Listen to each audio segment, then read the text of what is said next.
the big things that we've been talking about for the last 6 months is banking, right? Because when Silicon Valley Bank went down, followed by First Republic and Silvergate, and then Credit Suisse. I mean, it was just like 5 big banks. It was like boom, boom, boom, boom, boom. That was in March, right? I think that was just phase 1 of the bank failures, right? Wow. So since then, what's happened over the last 6 months? Well, Wells Fargo, their CFO is saying we're going to have to lay off a bunch of people. So over the last 6 months, since Silicon Valley Bank went under, these are the top closures.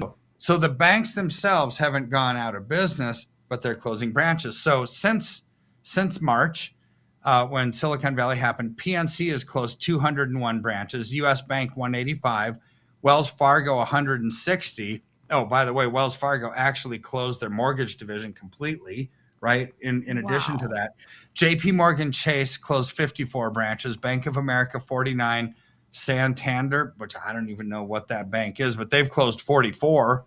They're big in Mexico. Yeah, they're big international bank. That's like the premier when we lived in Mexico. Mm-hmm. Okay.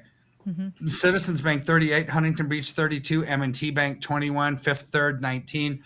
So those are just kind of the big names that we know.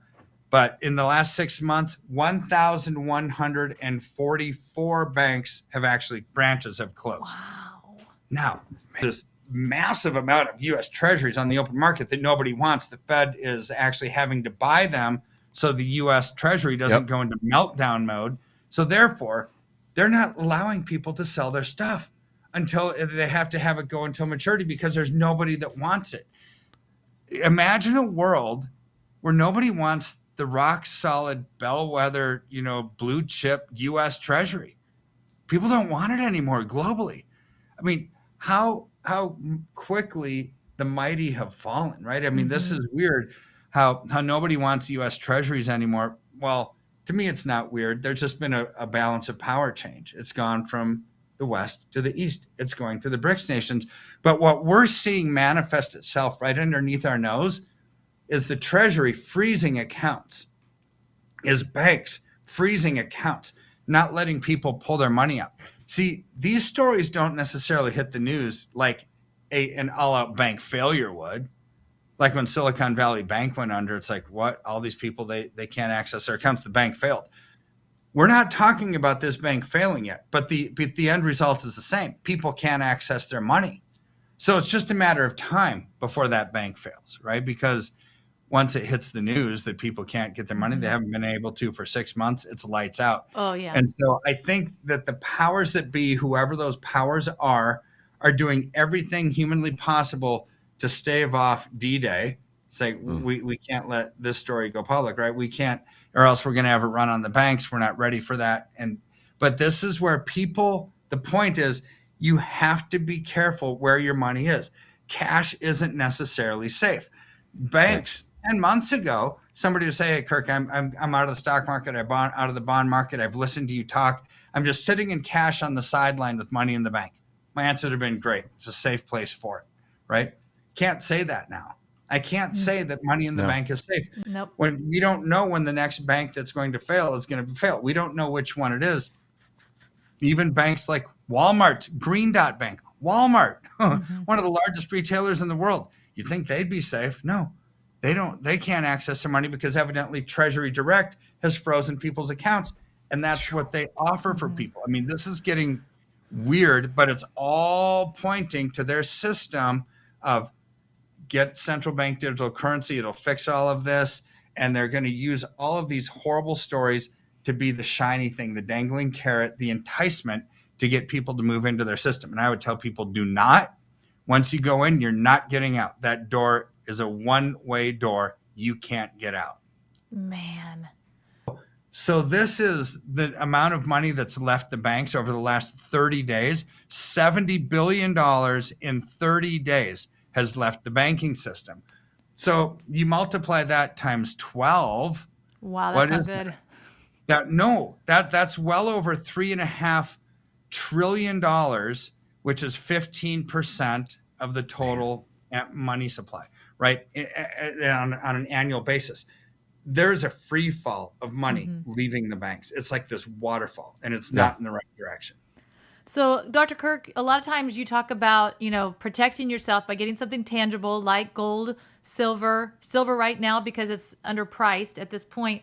Do you think then in the future, if you're not using, we're not doing CBDCs, we're like, nope, we're not doing that. The dollar is, a collectible item.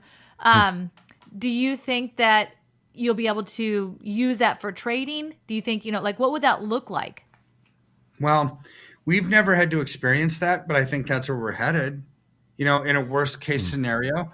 And why would I say that? Because other, modern type economies have gone through the same thing. Venezuela, Argentina, Cyprus, Greece, Germany back in after World War I, big economies. When their currency loses favor and merchants don't want it anymore because they can't keep up with the inflation, you have to take something for barter. Mm-hmm. It's just a different world, right? So yeah, I think just because we haven't had to live through that here in America, don't think that it's never going to happen. We're no different than any other country. You print money without discretion, without tangible backing, ultimately you'll have the same fate, and that is a currency that nobody wants.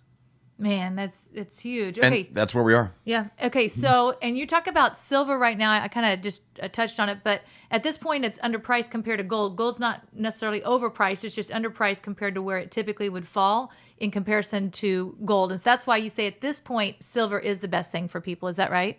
Absolutely. Gold's going to continue to go up. If you're in gold, you're not going to be dissatisfied with it. But I think silver's going to double to triple to even more the rate of growth of gold. So when two things are equally as safe, and one's doubling or tripling the rate of growth of the other one, well, I'm going into that one, which happens to be silver.